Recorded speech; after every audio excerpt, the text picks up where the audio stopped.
Man, listen, if you ain't watching the most entertaining competition in the world, I don't know what you're doing. Cause AFCON been hot right now. Listen, It's been box office, man. It's I'm not been gonna lie, box bro. I don't office. even know where to watch it. Bro, And if you're in the U.S., be in sports. yes.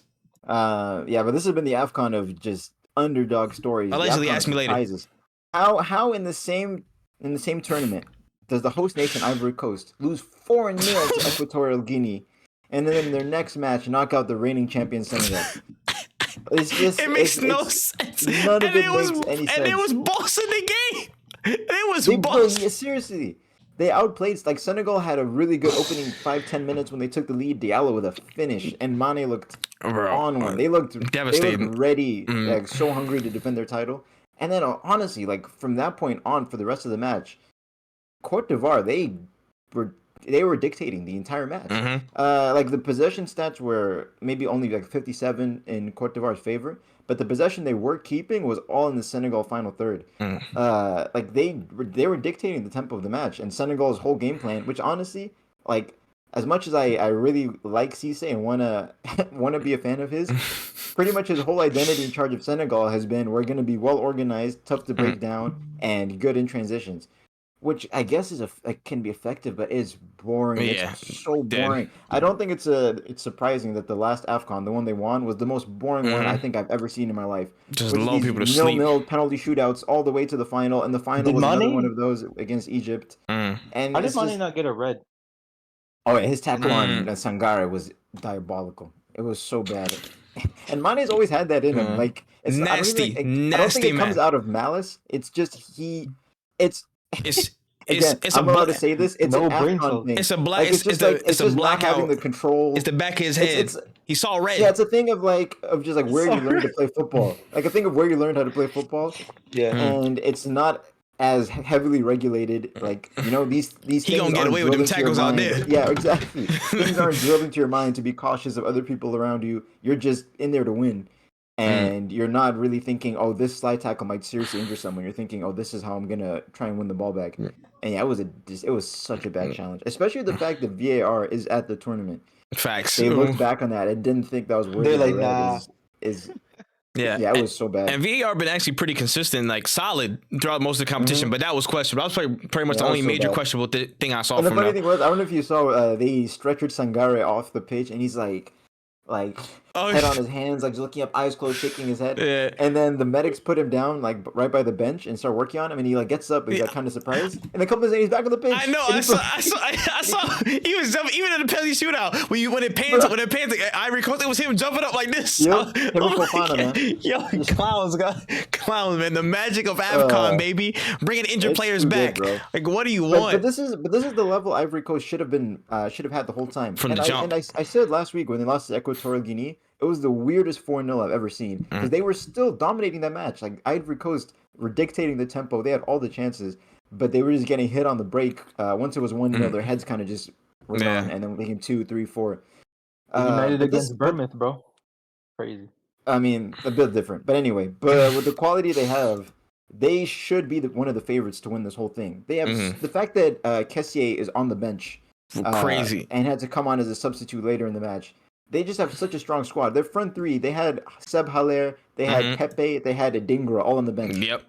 Like facts. This, you know what other African countries would do to have that just one of those guys in their attack? Yeah, that kind of firepower. Senegal has. Didn't they have a Premier League 100 goals a season? Well, I mean, yeah, but Senegal was the first or second favorite for the whole tournament. Yeah, but it's just. Like this should be the Ivory Coast standard. Yeah. This should be up level with Senegal and Morocco and Nigeria, thinking we should be winning this tournament. And it's incredible. They got so lucky that they qualified as one of the highest-ranking third-place teams.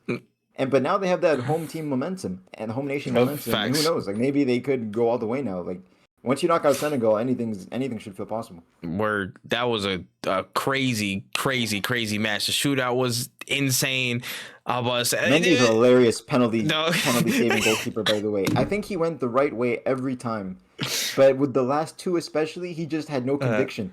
I think the second last one, he stood straight and then he went as if he was gonna dive to his right, and then stopped himself because he thought the player was gonna open up, but then the ball went to the right, so it looks like he He goes and like fakes himself out, and then he could have honestly just stuck out his arm, and he might have been able to save it.